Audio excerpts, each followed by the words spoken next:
In this video, I'm going to show you how to change your password on PiggyVest. You start by clicking on Account,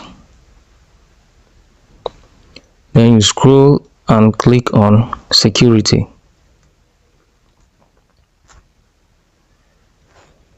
Then you click on Change Password.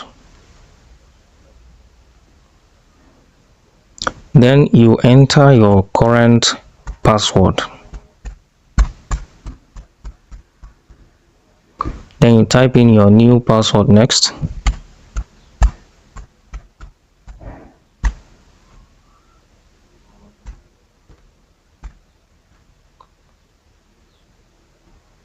Then you type your new password again to confirm.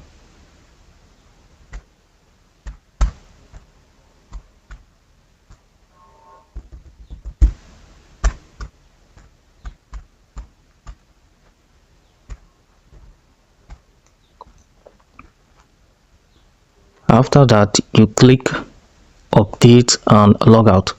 Once you click it, you will be logged out of your account, and then you can now log in with your new password.